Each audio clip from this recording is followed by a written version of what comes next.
You got to watch it too. So this I'm through my personal page.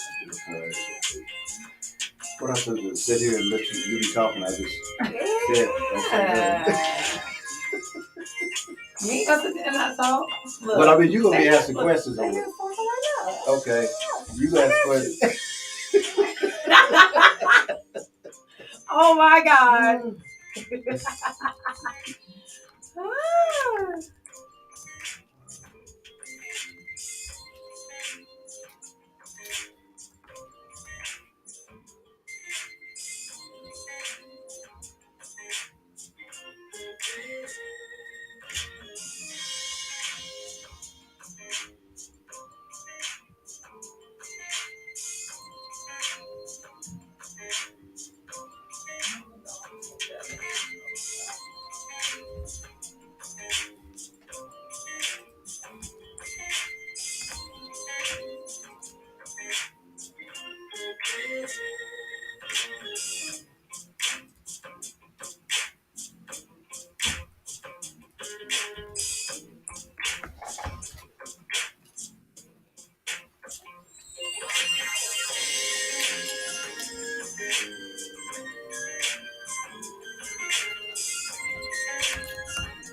Hey y'all, what's going on? I pray that you are well on today, that you're having an awesome, amazing day. I know there's people on one of our pages and there's people also on our Fiery Beacon Hub. We are honored to have you guys with us today. Got some really, really, really amazing things going on in the world of Fiery Beacon. So, of course, we would be remiss if we did not recognize what is taking shape and what is taking place. We need your help over the next couple of minutes, if you will. Please make sure you hit share. You can share this to any group. If you're on the Fiery Beacon page, you can actually share it to any group or other pages. If you're on my personal page, this is marked as public, and you'll be able to go on right there. Great afternoon, and you'll be able to share this broadcast. We do have some really, really, really great and amazing news going on in the firehouse. Of course, we have a special guest with us, as you can see to my right and I guess your left. Yeah, there it goes. And and you know, we're super excited about what God is doing in the lives of our authors, and of course, brand new authors as well. But first, we're gonna announce this right here, and I guess we'll go ahead and announce this first. Many of you are seeing the number, if you're on the Fiery Beacon page, you're seeing the number 112. 112. Now, if you were on 3,000 this morning, act like you don't know nothing I'm talking about. And I need you to get real hype. I need you to get super, super duper excited. We are honored to announce that Fiery Beacon has superseded our first 100 authors. Woo! So we are now at 112 authors published through Fiery Beacon Publishing House, LLC. So, you know, our thought was, you know, I kind of did a mental count, and I said, we got to be at like 96, 97. We're somewhere in there. And I've been saying 96 and 97 for like 4 months, like 96, 97, somewhere in there. And then last night, everybody was asleep, praise the Lord, amen. And so I did a physical count of every author from the beginning. Okay.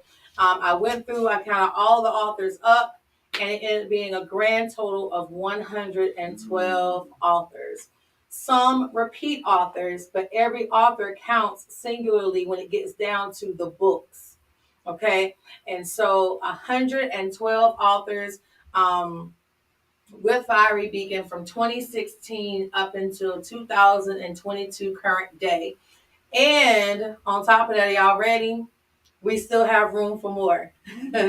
All right. And so if you're watching this broadcast, if you're not a part of the Firelit Authorship Experience, I also want to announce that we have just opened up 15 more slots for the Firelit Authorship Experience. Some of you are like, okay, what in the world is that? What is the Firelit Authorship Experience? This is an experience that is given to a select amount of authors to be able to publish their books in a community environment.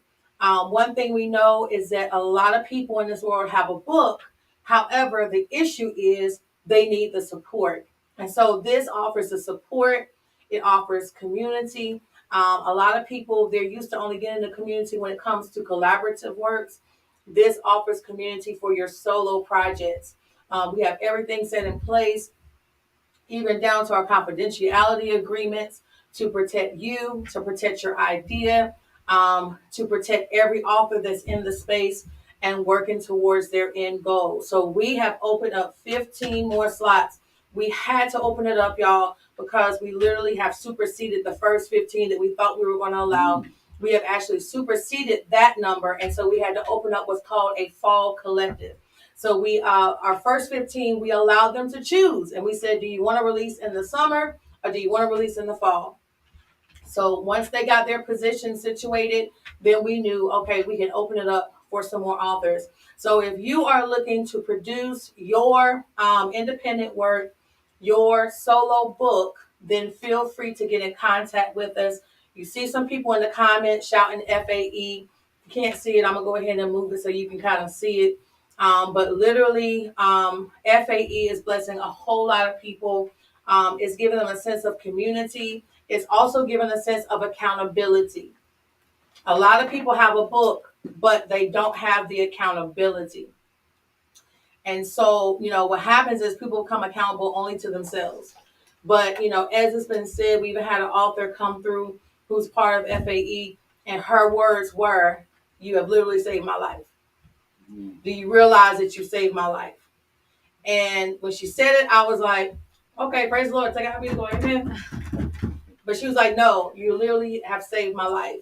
So there are people who do have works out here, do have books out here, and they do, of course, just want to get it out. So real quick, we're going to go over just a few of the things that we have going on. Of course, who's next? Again, FAE is a great option for those that need community.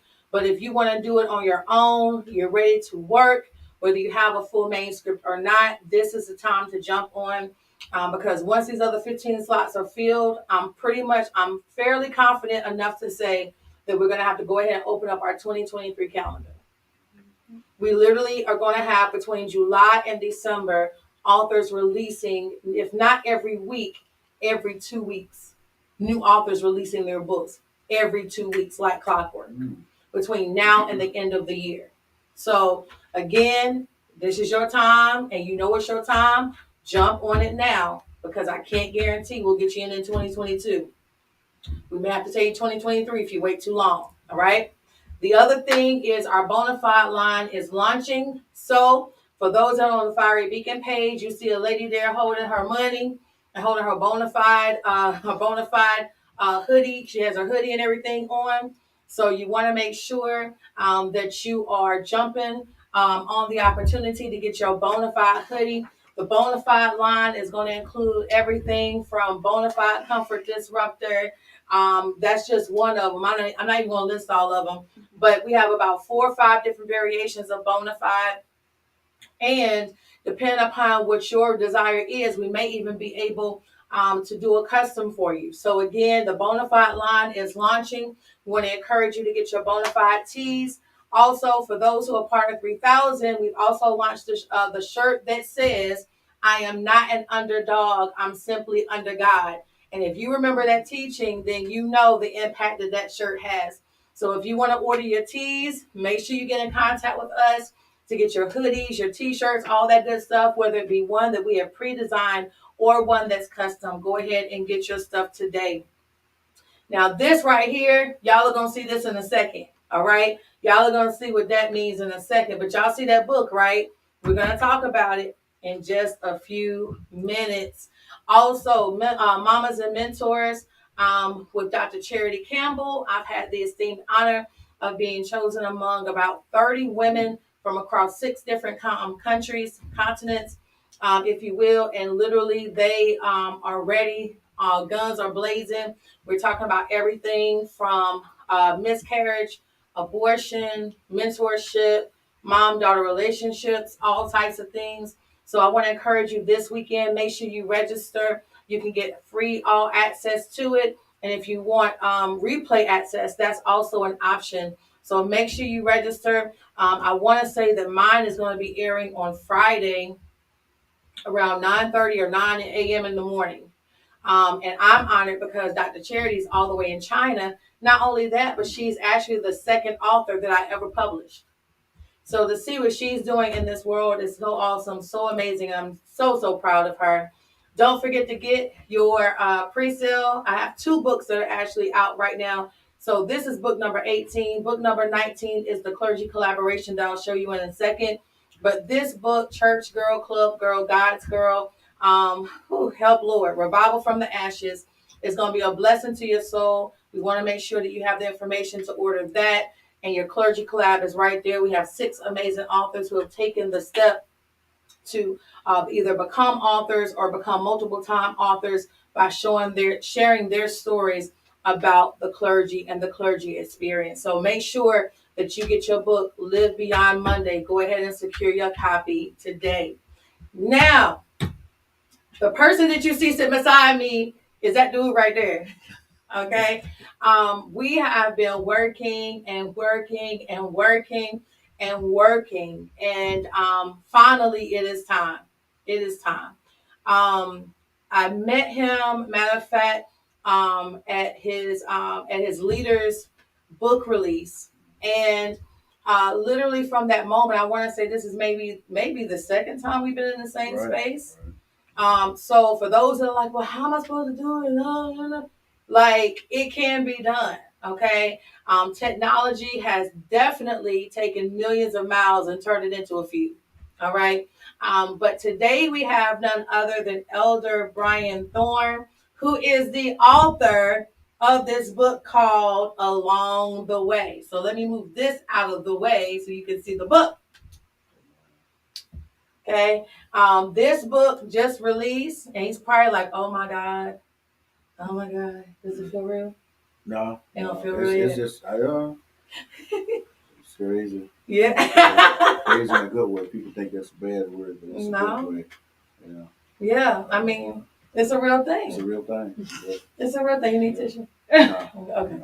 No. We got to do tissue checks. Being in the story of going on, talking about life, in general. So, yeah. I'm over a lot of that. Yeah. He heard. I hope y'all heard what he said. I'm over that. Yeah. Now y'all gotta catch it now, cause he said he ain't gonna preach, but he might throw some stuff every once in a while. So y'all gotta be ready. This book along the way. And I'll say this. This book actually speaks to addiction. It speaks to recovery, but most of all, it speaks to the recovery of the soul. Okay. So, Elder Thorne, I want you to just tell them about you, who you are, where you're from, that type of thing. And then we're going to dive into the book. Okay. Good evening, good afternoon, everyone. Hope all is well. I'm the 4th of 6. I'm from literally born and raised in Washington, D.C. We resided to Mooresville, North Carolina, a little small town, place that I'll never forget. You never forget where you come from. I'm currently 59 at this time. I have one daughter, but I'm in a new place now. Life has been ups and downs. Some people won't call it fun. I call it fun because now I can see why I went through a lot of things. But the important part of my life is, I did recover from not just addiction, but from myself. Yeah. I was a young man that grew up with an insight that a child wasn't supposed to have at that time, and I ran with it. It cost me, but the Lord's hands was on me. His hands was upon me.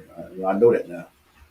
Um, Now I get fooled talking about that because I wasn't raised in church. One night we didn't believe in God. It was a family that had a white Bible on the table, and it probably didn't look at it because it was just on the table. But my mother was a very stern mother, raised us well. Almost you would think that we was army brats, but we wasn't. We were just raised with mannerism and courtesy. To treat others, as you want to be treated. But I had a different mindset along the way of my life, and it was an adventure. Amen. Along through. We gonna yeah. We're gonna jump into it. Like we're gonna jump into it just a little bit. There were times that we talked, and in one of the talks we had, there was something that you said that really struck me, and so because of that, you had to include it. You had to include it. The quote says this: "A teaspoon of water is enough to take your breath away." What does that mean Yes. to you?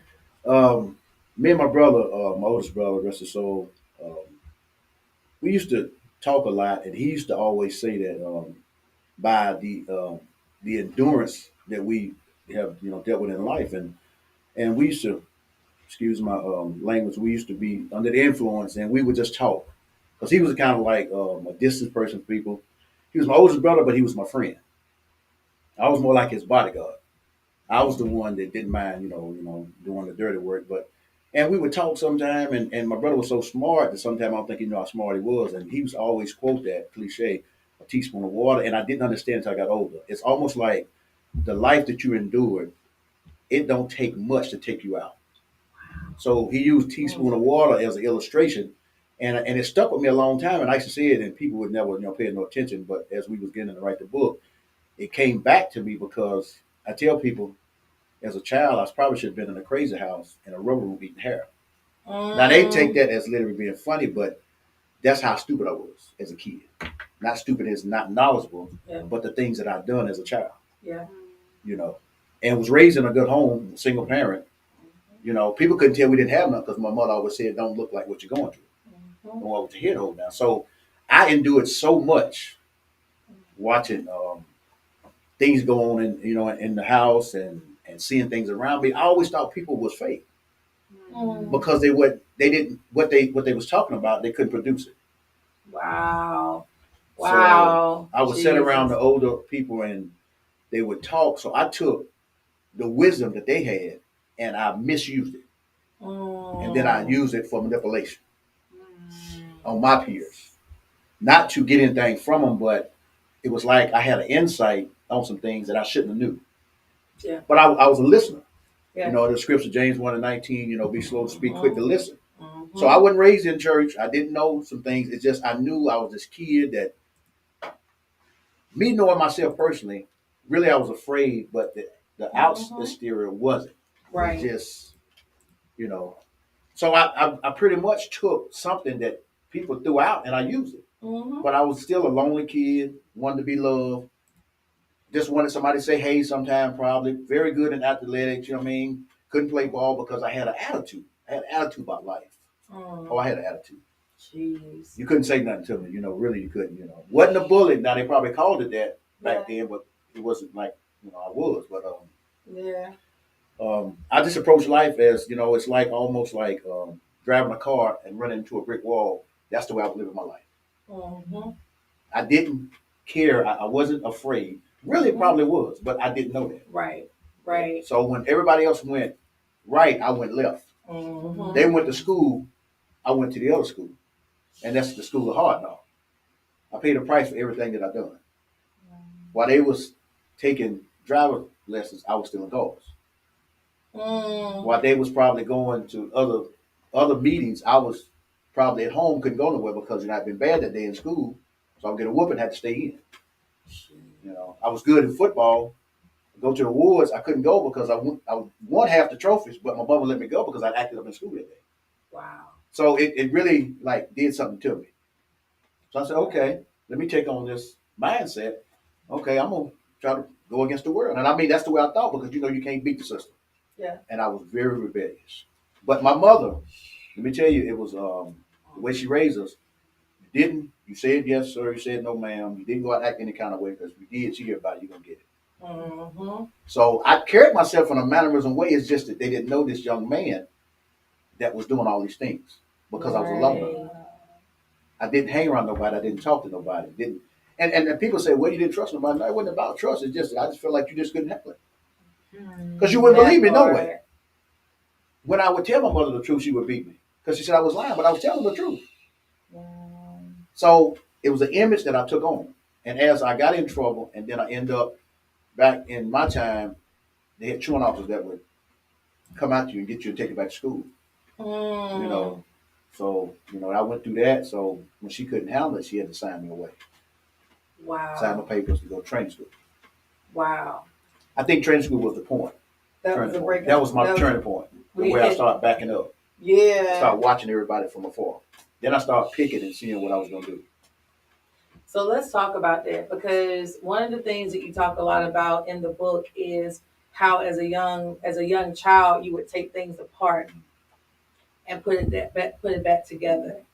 What do you think in that time? Because it was more than just having something to do. For you during that time, what was that whole thing about taking stuff apart and putting it back together? Like, what was that for you? Was it, maybe like how you felt, like in the house, living your life, and, just wishing that somebody would come put you back together? Was it, just a place of just, seeing everything apart because that's the way life felt, and trying to figure out how to make it all work together? Like, what was that for you? Um, when you start talking about it, the first thing that came to my mind was alone. Mm. I was alone. I was physically around people, but I was alone. Wow. Now, see, this is where the emotions, because looking at from step one to now that I know there's a God. Yeah. That's what gets me emotional because what I'm saying, nobody else could help me but him. Yeah. But I remember Mm. I used to take the panels off the wall, the light switch part, and I would, and didn't know what was shocking what went. But I'm saying I started then I all of a sudden I remember my mother brought us a watch because we didn't have a lot of things. But we had everything we appreciated. Right. But I took the watch apart and I don't know why I was doing it, but I think I pretty much dived into that this is all I have. Yeah. Yeah.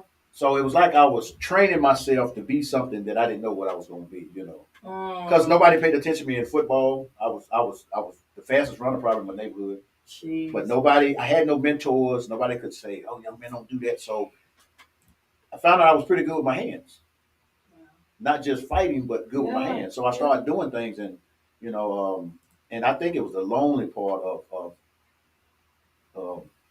let me play with this because I didn't have nobody else to play with because they said I was a little rough.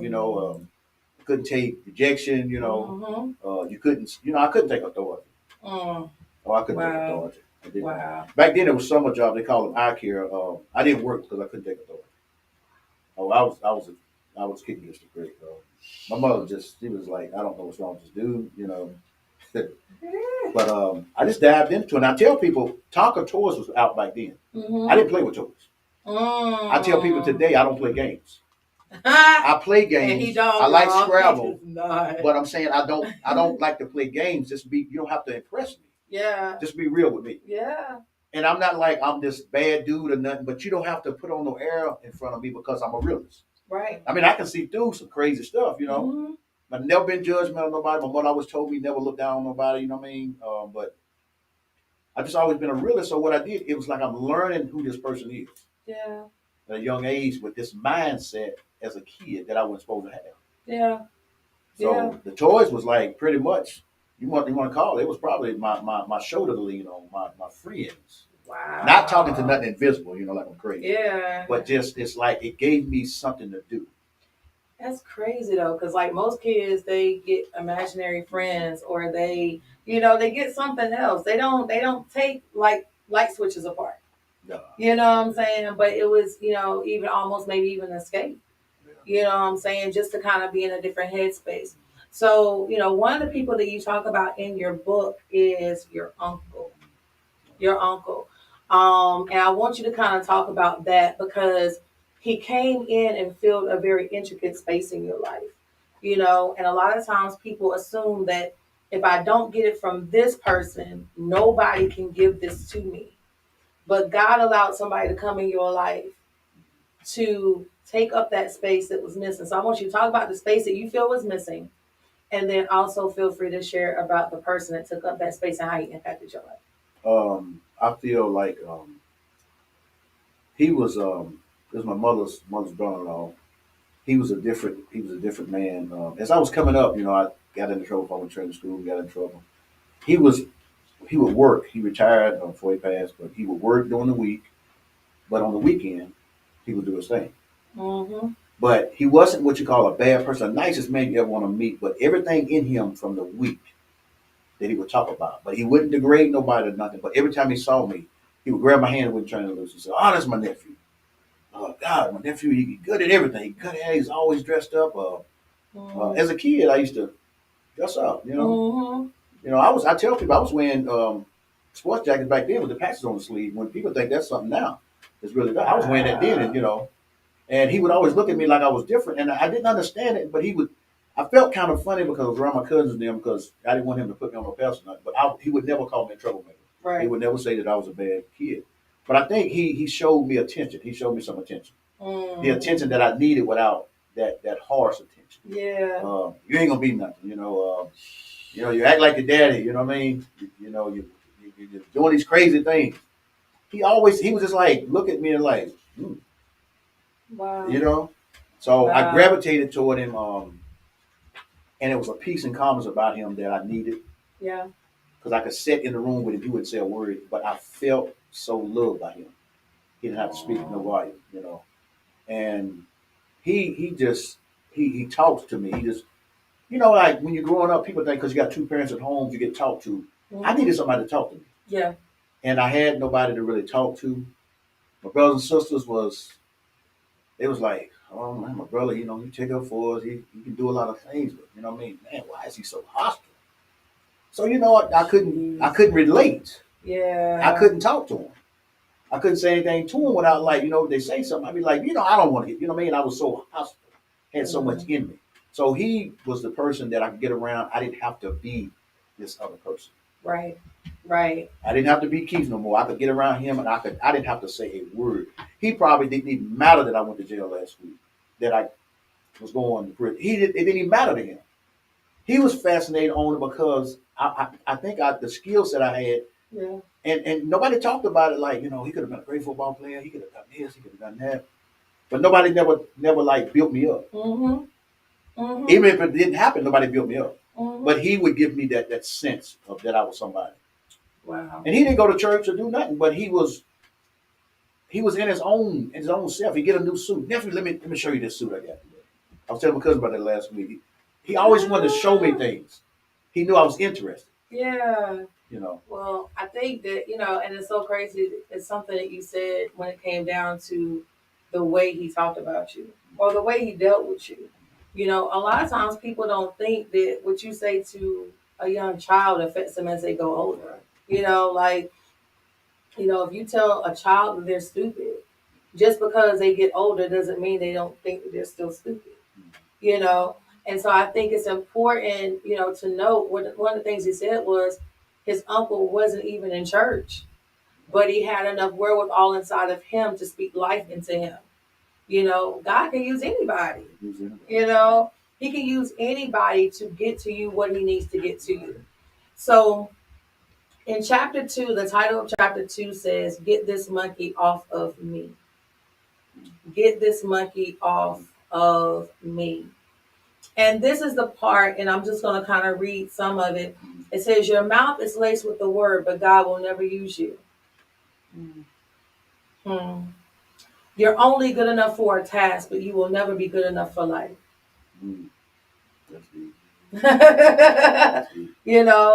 And those two things are so key because even, at the seasoned age that you are now of like 45. So like even, with where you are, right now in life, like to hear somebody say that, like your mouth is laced with the word. In other words, you know how to speak the word of God, but he ain't never gonna use you.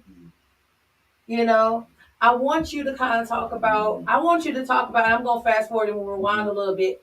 I want you to talk about how people act when they see you now, based on who they knew to be key. Because the person you were, like you said, you know, if you got kicked out of school, no problem. Because while kids were in school, you were plotting your next move.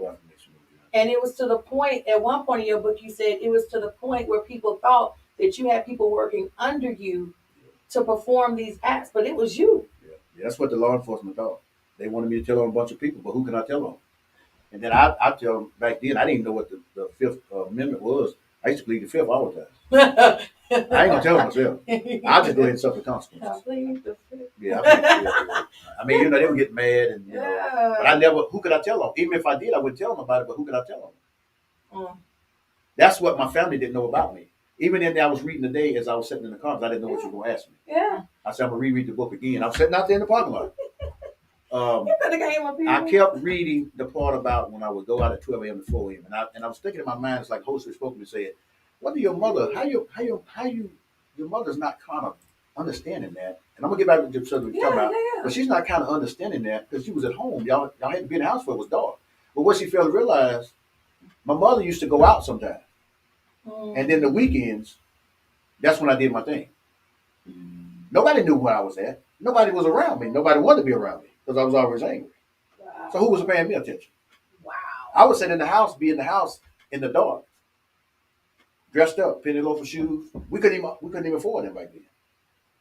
With sports coats sitting there in the house dressed up, just sitting in the dark, just wait. That's when they sold Tupperware back then. So I would wait. My mother was, did her thing back then, so I was gonna get me a drink. And I was set. Wow. But I'd already done cased out everything the day before. Yeah. The whole week. Yeah. So, and going back to about the lacing, I started reading books at a young age. Mm-hmm. When I didn't go to school, people thought maybe, you know how people think it's going to be done. To the world, I really have an eighth grade education because I went to training school in the 7th grade and I never really fulfilled the 8th, 9th, 10th, 11th, 12th. I used to read books a lot. Remember I told you I used to take an article. It might not have been the whole book, but I would read the article. And I always wanted to have a peace of mind. So I was set to where I could comprehend it and get it in me. Didn't know a lot of words, but my vocabulary got built up over reading books and reading articles and reading things and comprehending. I could pass a test at a job by when they do the comprehension part, but I couldn't pass the test for the math and everything else. But my score would be high on the other part. Wow. Because you know how they had them 4 sentences? Yeah. The same, but one of them is different. Uh-huh. So I could comprehend the sentences because I could read between the lines. Yeah. But anyway, going back to that, I used to talk to people and they were like, oh man, what is he talking about? It's like I was saying things that would go over their head. Not that I was smart, because they say he don't know anything because he finished school. Wow. Went to training school in the 7th, then finished 7th grade, came back. The 8th, they didn't want me back in the junior high, so I skipped the grades and went straight to the high school. Wow. Now, what was I going to do in there? Only thing I was going for was PE and lunch. Yeah. Because PE is where I could find out who's got what I needed, where I could take it from them. Yeah. And I was going to lunch because, you know what I'm saying, we was on the meal ticket, so, that was free lunch. Other than that, I didn't want to put up with nobody else. Yeah. And I was already ready to get out of school to go do what I wanted to do because I had the whole day before anybody really got out. So the walk home was casing out situations and going places. Belts back then, the shirt was $30. We couldn't afford no shirt for $30, but I wasn't in belts to shop. I was in belts to case out. Wow. Now, I know there's limitations, statutes, and nothing they can do because all I'm dead now. I remember when I got a text, not getting off the subject, that one of them that was trying to get me back at my young age, he died at 80. My mother texted me. I don't know. So why she text me to take that up? It mean nothing to me, but it does mean something because they was after me all my life. Wow. Because they didn't understand it. So going back to the lace part, I would read, I would talk, and I would be around. I hung around older people. Mm-hmm. My older friends are probably in their 70s and now 80s, But I would say things, and they didn't believe me. He's talking off the wall. He don't know what he's talking about. But it's through the trials and errors I went through, they think I was out there just taking stuff and taking calls and doing things. I was educating myself. I was reading things. I love like a story in a magazine. I would get and carry the magazine probably all day until I get in a quiet place and I read. So it wasn't like I wasn't reading or doing nothing. I could have probably passed, school real good, but school wasn't for me at the time. I saw something else, you know. So and I remember older women used to tell me, older ladies, "Son, you gonna be such a." They never would say the preacher word, but they would always say, "Son, you talk like son, you gonna do." It was like I tell people this, and without being, I was talking like I'm on a mountain. It's like I was ahead of my time as a kid, mind wise. One of my homeboys called me a smart criminal. What's a smart criminal? I paid that price for it. Ain't no smart criminal. Right. That's what he say to this day when he see me. He says, "Man, you were smart, dude. You don't know the suffering. You don't know what it felt like, the stuff I was doing, and then nobody was involved because it wasn't the right stuff to do. So I'm living in a world by myself, living in a small neighborhood in a house we lived in for over 20 something years. And as people would call it sneaky, but I wasn't being sneaky. They just didn't know what I was up to. Nobody knew. I had my place so I could do things. I had my place where I would hide, and then my mom said, "They're gonna get you." It wasn't like it was a bad thing, but well, where to get money from? Well, how do you know what I mean? Yeah. But nobody knew. Nobody knew. So the things I would say, it would blow their mind. That's crazy. And I didn't talk about nothing really, nothing really like that made any sense. It's just the way I would talk. Because see, they knew I was quiet. So when I did say something, so when I would walk in the room, I said, "Don't get quiet now." I said, "I know you're talking about it." No, I don't think I was. No, I don't like that. No. I mean, I probably, but that's what they call it. Yeah, that's what they would have But called I think I was one of those in my presence. Yeah. So when you ask me now, when I like going fast forward now, when I go into a room, and this is the glory of God, my presence. Wow. Comes in, he's in the room. Yeah. Not saying I walk around with a halo over my head or nothing. Now it's stirring my spirit right now because I know who I am now. Yeah. And I'm one of those that's been in ministry, and I can literally tell you this. I'm kind of laid back. And more people will probably want what I got, but they don't understand what done happened, the things. I've never been molested, never nothing bad happened to me. They don't understand the weight that you carry. People want what I got, but they don't. Yeah. Yeah.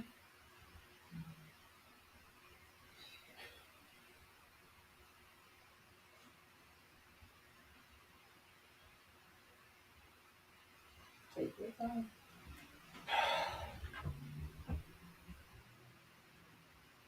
It's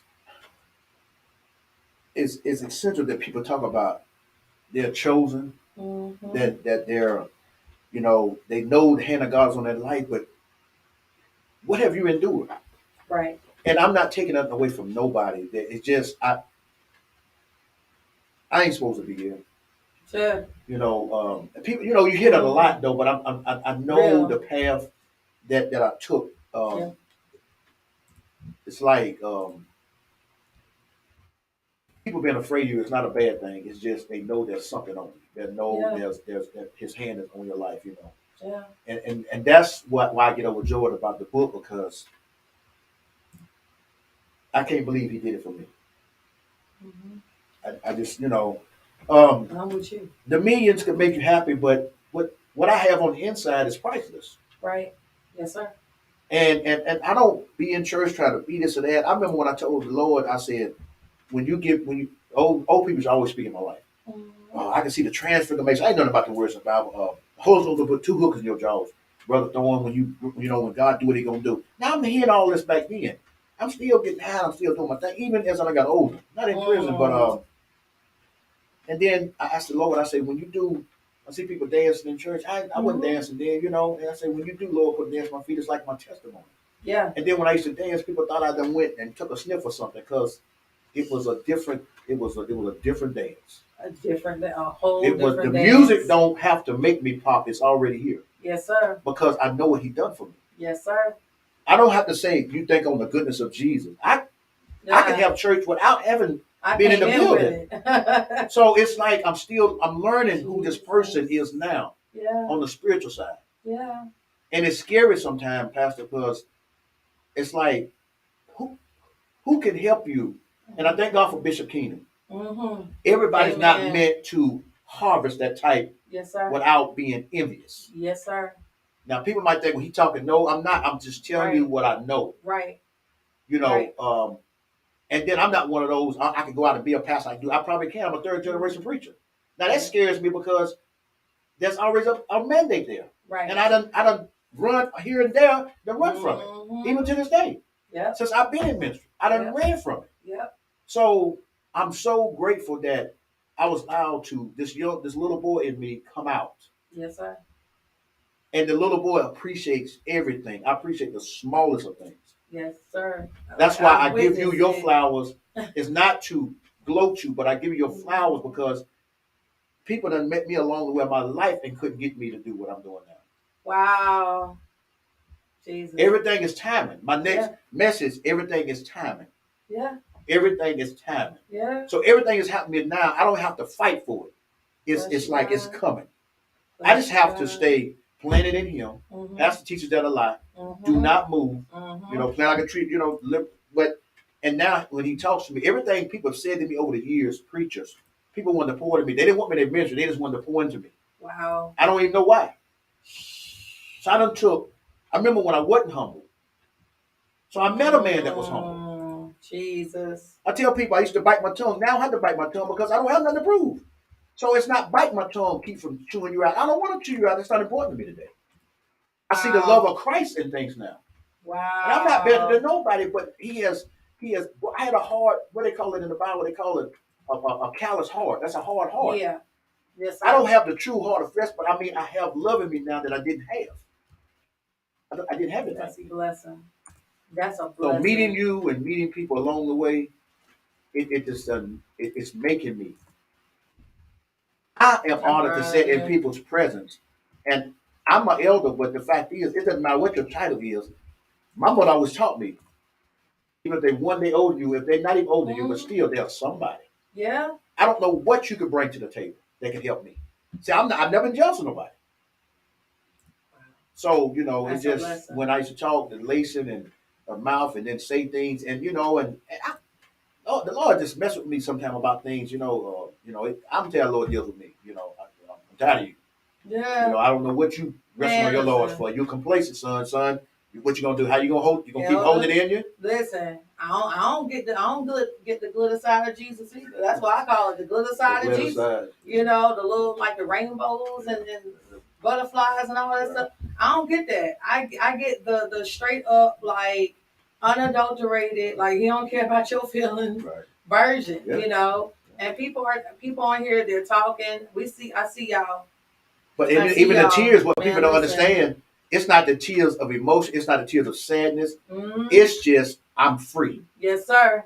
I am free. I'm a bucket for Jesus. I am free. I break out dancing at a wedding. Yeah. I'm just free in Him. Yeah. They don't know what it took for me to get where I'm at. If I never had a title, if nobody never heard of me, it's just something that has been long awaited. Yes, you know. Sir. So you know, yes, I'm still a loner because I can be a loner and be a preacher easy. Yeah. There's still some things I don't choose to hear. Yeah. I don't care whether it's blood, whoever, whatever. They say, well, you know, you got any friends? I say, what, a BBF? I say, you can't miss what you never had. Oh, yeah. So I don't went this long without it, but then I'll get a shirt off my back. I'll meet a stranger and probably become their best friend, but I don't want nothing from it. The skills that He has put in me and things, I'm willing to offer now. Yeah. Because I took. Right. So now what He put in me and manifested it, I'm willing to offer it. Like I was telling you in there. Yeah. If you need something done, let me know it. Yeah. I don't need a payday for everything. He have skilled me with some things. And people have been in places. My mentor told me this a long time ago. I didn't put it in the book. He said our relationship is different than everybody's. He had one arm. He had a wrench. Wow. He said, when I used to go through stuff when I was coming to AA, and I would tell him I'm going through, he said, come here. Go in there and listen to that tape, TD Jakes, Faith on Trials. Wow. He said, go in there and listen to this. Every time I would go through something in my recovery, he said, go in there and listen to this. Then when I worked in the treatment center, he said, it's time for you to do what you want to do. You can't work a regular job. He said, go start helping people. I got the job in the treatment center. I didn't have no credentials. That's crazy. But going back to it, he would always tell me, he said, you're a threat to people. I said, what you mean? He said, your presence. What they did in 20 years, you're going to do in 10. Listen. Your presence. So people don't know what their presence do to people. I don't have to talk. A lot of people don't know me. But your presence. You preaching. and then the power that's within you. Yeah. So I don't have to prepare a sermon. Yep. The sermon's already in you. Yep. You just have to read the word. Yep. And it's true because how many people are dealing with rejection right now? Right. And it's not rejection. People just can't handle the power. Just can't handle the power. And a lot of, I mean, I've learned. I love a preacher. I love to hear the word of God, especially when you take yourself out of the equation and he start using you for that cup of water that you ought to pour in somebody else. Yeah. When you can tell when the Holy Ghost comes in the room, and that thing ignites me because I know that ain't the body, that ain't the person. It ain't nobody but Jesus. Nobody but him. So it's just like if she was a speaker, she was to say something. I'm honored that I can hear somebody say something to me. Everything means something to me. Yes, sir. I don't see no bad, yes, but it just, I know my lane and where I'm at and what I'm not, but, y'all did what I said I wasn't going to do today, but just, when you hit that, it's all right. Hit that, because God, I honor God so much it's scary. Yeah. People say, well, you might not be living. People don't understand. It ain't the life. That was something that flesh can be a mess, but God already knows. He deserves an honor, man. Already knows. He already knows. So I love it. Look, I gotta read this because you start talking about running, and I'm already sitting on the page where you start talking about running. Okay, so pull this quote from Forrest Gump. Mm-hmm. It says, "Anyway, like I was saying, this is Forrest Gump telling his story. I had a lot of company.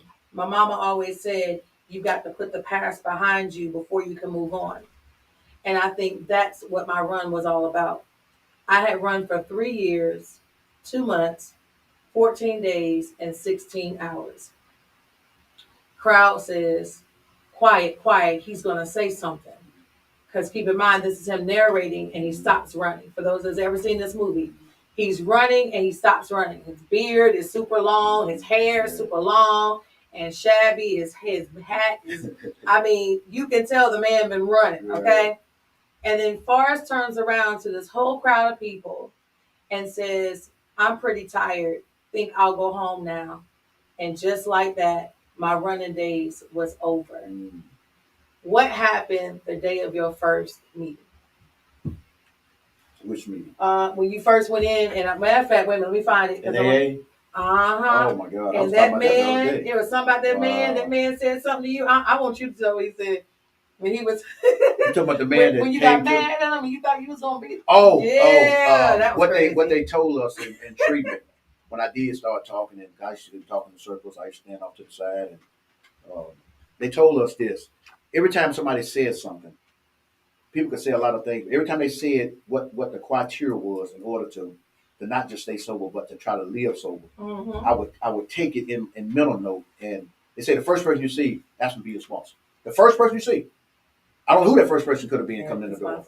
The first person you see when you get out of here, ask to be your sponsor. The guy that ended up being my sponsor was a cook at the treatment center I ended up working at. Now this, years later, I ended up working there. The guy was working at the treatment center. Mm-hmm. Didn't know he was in recovery. Mm-hmm. He was back there cooking. I saw him in the kitchen when we was going through now. Not knowing that this thing had dropped in my spirit. I'm saying this now spiritually. So I go on. When I get out of treatment, he's the first guy I see.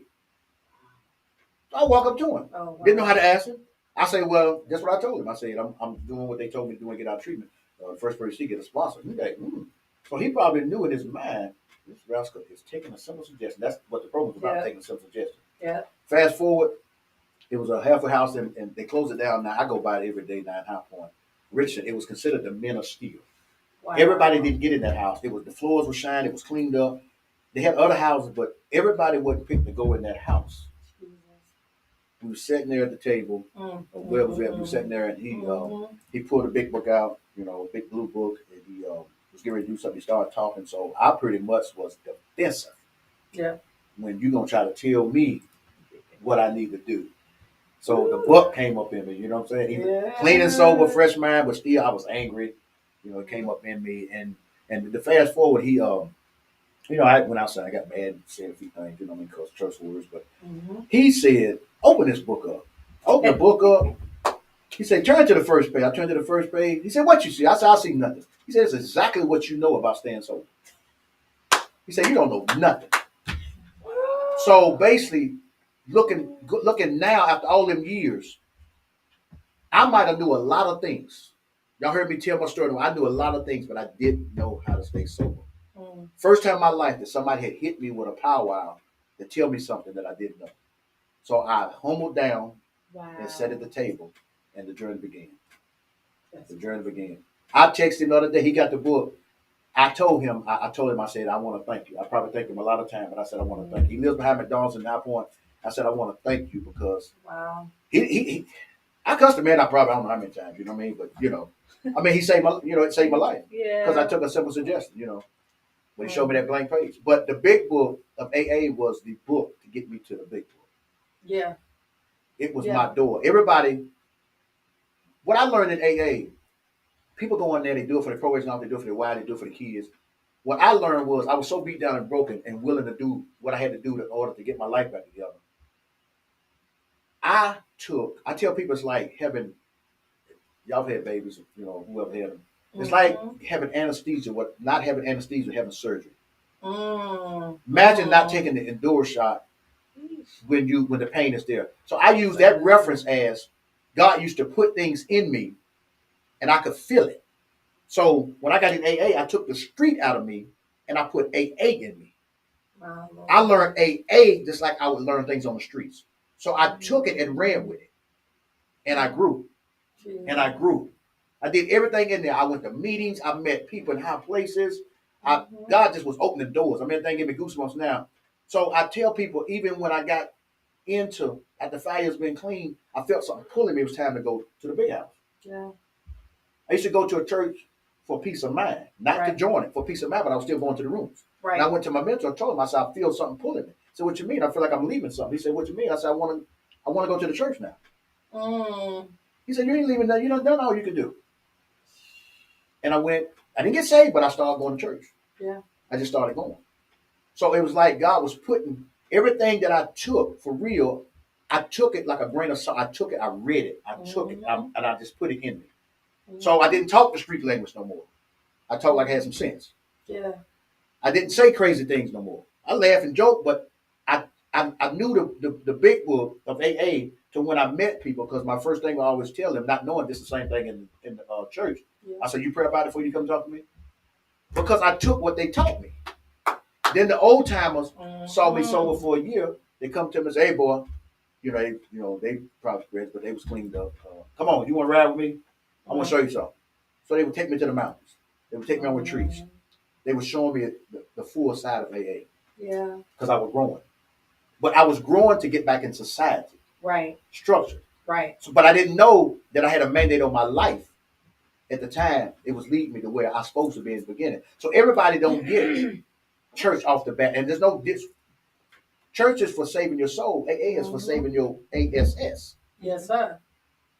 They talk about the God you understanding in AA. You can't go in there preaching Jesus.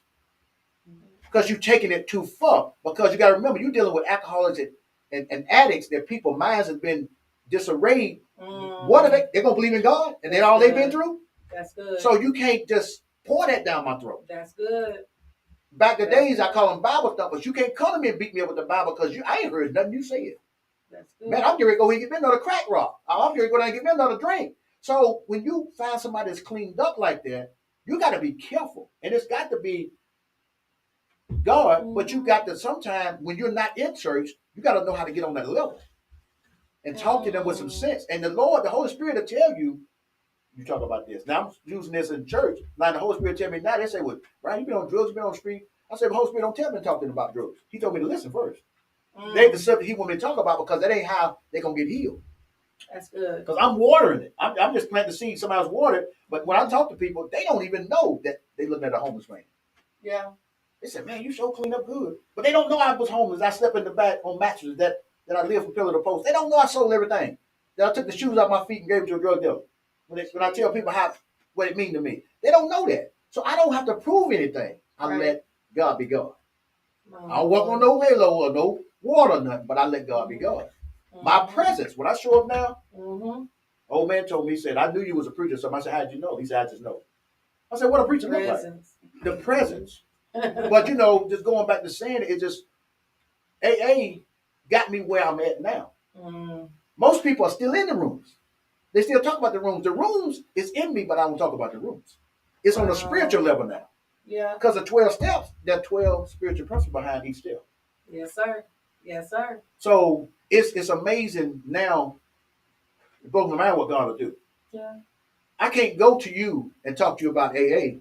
I got to discern and understand that I don't know where she might be at.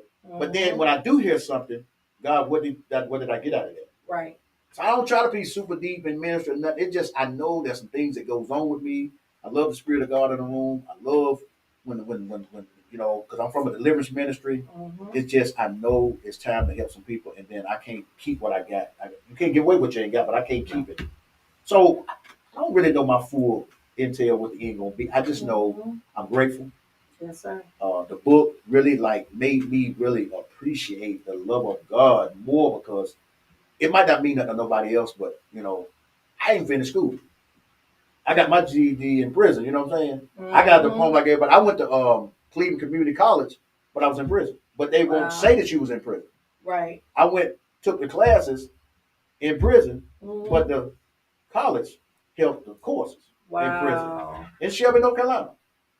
I graduated electrical wiring. I graduated a lot of things, a lot of small courses. They'll never say that I got it from prison. I went to the schools like you did. I just wasn't physically present. Right. I love it. Yeah, it's amazing. It's you know, so I'm just and I've never been like this. I've never been full of myself. I am pretty much kind of like scared of some things that I know. Yeah. So that's why I'm in service. I'm quiet. You know, spirit move. I don't mind being under leaders. I'm not just one just because that happened. I'm gonna, you know, puff up. One of the things he don't hate is a problem. I'm not gonna like I got it together. No, I don't. You know, I need somebody to navigate. You know what I mean? Even if I did have a church, I still need a navigator. Absolutely. You still need somebody to. Don't get so big the way you know what I mean? Absolutely. So it keeps me humble. It keeps me humble. And this book is like the thorn in Paul's side is. It keeps me humble. It lets me know, don't you get it. I tell you, I read it like if I was somebody buying it. Because the way Pastor Rojo's put everything. Now we on the Zoom. Like I never met her but once. We on the Zoom. I keep hearing this noise in the background. I don't. And then when I told her I wanted to go ghostwrite, I don't know what's going on. That's why when I read it, I'm like, how in the world did she grab? So that had to be God, the Holy Spirit in her. How can you take a man's words? She didn't derail what I said. That's just like if I wrote it. She put it in format. She put it in a, you know, and I couldn't. I'm telling you, because I knew I couldn't put it on my Samsung notes. I knew I couldn't. I want to do the old school tape recorder. Yeah. I thought about that forever. I told her about it, but I'm like, how do you write a book? I couldn't wait till she got back to her seat with her husband when we was at the church for me to get that number. Even though mine dragged along the way, but I think it still worked out for my good. Yeah. I'm a truth teller. Yeah. Even though I didn't get the payment on time, but I still made the payment. But it's like it dragged along for a reason. Not that I did it intentionally. So when we say something, this was going to happen, she said that was going to happen. And every time they told me the office closed, this going on, man, you know what? I just can't believe I'm writing a book, so I'm just waiting on them. I'm waiting on them to tell me something. Yeah. Not so much, well, I'm saying like, well, Pastor ain't called me. So I don't even think like that. I'm like excited. So whenever she emailed me or text me or one of y'all, whatever, I'm like, okay, what they want me to do next? Yeah. I'm just like waiting. Yeah. Because I can't believe it. Yeah. That I'm in a position to write a book. And I'm telling you, like we talked about it, matter of fact, this morning on 3000, you know, the things that we have to be able to write through, you know what I'm saying? And like, you know, I ain't gonna put your stuff out there, but you went through so much, you know, in the course of time that we were working on this book. Like you went through things that it was like, wait a minute, what? Like, wait a minute, who? Like, wait a minute, back up, who? I'm like, what? You know? And while you were going through stuff, you know, I think one time it was something that you were going through and you was coming out of that. And then as soon as you came out of that, then we ended up having to go through COVID. And then we're trying to get through COVID. And it was just this. I like your realness as we talk. Yeah. We wouldn't tell each other business, but we was real Yeah. And I was like earful. I'm like, oh, but see, I think what people fail to realize, I don't know what life people might have lived, but if you don't have no type of understanding, I don't know what you don't. You don't have none. Oh, If you don't have no Jesus. understanding, I don't know what your life is. I can't Jesus. pinpoint because something didn't happen and you supposed to have done this for me. See, I've learned that along the way in my life. Don't be so quick to say something. Hold back because I don't know what happened. So now I'm like, they say, well, like somebody told me when my truck broke down. I went to Salisbury. We going to do something for my mother. Not getting off the subject, but she's the only living one in her family out of everybody. She's 82. Wow. I'm going to go get her. She comes from Maryland, but we having a meeting about putting something together. We hadn't family in 30 years. I'm on the way to Salisbury. My truck broke down. Now, I got a brand new truck, but it broke down. I get upset. I'm on the highway. I'm in the cruise. I get the service. I thought it was in. Let me put this in there. I get to another place. There was a man there. The man shook my hand when I went in. We talked. So I said, my cousin, come get me. I'm going to the meeting. I missed the meeting, but I stayed at his house that night until he took me home. But make a long story short, the truck broke down. I could have got upset. Now, this is the kicker. I paid him $550. Went back to get the truck. It broke down again in Salisbury. Wow. After they fixed it. The dude that rode with me to drive the truck, I was driving another car. Oh, I felt it in the spirit. He wondered why I wouldn't all been out of shape. Wow. Do you know in my lifetime how many vehicles I probably have owned in my lifetime? That I'm so grateful for what God has done for me that I'm gonna get so erect over a truck that I know how I got it, that I wasn't supposed to get it, that it was the favor of God. I waxed a man's floor. Wow. I did his subdivision in Kernersville. Yeah. Met them before the pandemic. Yeah. 2 years later, they thought about me again. I did such a good job. I was the first one in the house. I had to come back again, so he said, I might let you do it at the shop. So I'm thinking somebody who's working the shop. Didn't know they owned the dealership. So I said, well, I like the truck out there. Fast forward. I said, well, I ain't got no money because all my money go to bills. He said, no, bro. He said, can you come up here and stay 3 hours? I said, well, I can do that. I work for myself. He said, you'll ride off the lot in this truck. And that's what I did. So why would I get upset Wow. at the truck being broke down when I know God got it? So I told the young man as we were riding down the road, I was sitting in there, and I was riding. He said, well, Elder, they got to fix it, make it right. They got to take some money off of her to do something. I'm listening to him now. Now, the other side of me, Keith, wanted to tell this Negro to shut up now because he don't know what he's talking about. That was the Keith in me that woke. Yeah. Keith don't get to speak that much no more because, the spiritual man's strong. But he does try to talk to me, because I can't stand weak-minded men. Especially when you don't know what you're talking about. Yeah. You get what I'm saying? That's nothing personal. So as he was talking, then the Holy Spirit said, just let him talk, let him get it out. So as we went on the road, it was about to drive, and I was going. And when I started talking about the Lord, when I'm driving, I would miss my turn because my mind is on strictly what I'm talking about. I won't be paying attention. We ride, so I guess I ain't gonna say it's so much God that we going all the way.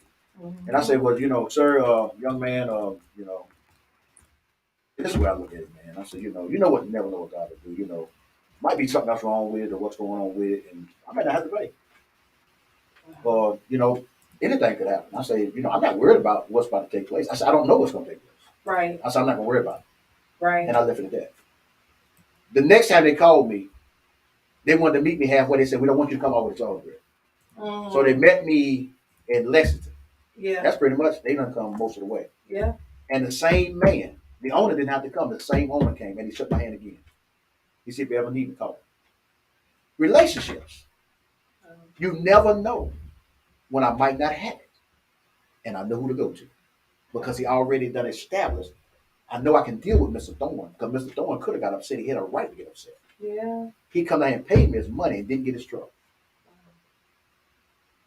Yeah. I could have went on all, but he did me a disservice. But I stayed quiet. Yeah. That's how I've learned over the years. Wow. You never know what God gonna do. It could have been the bill paid in full. You never know. So why would I want to take somebody else's advice and get upset? I've been getting upset all my life. I don't even like that feeling no more. I done been cussed out. I done been threatened. Jesus. Most people would say, well, such and such keep it. They knew me. Well, what I'm saying, wait a minute. You can't talk about being saved from something and you still got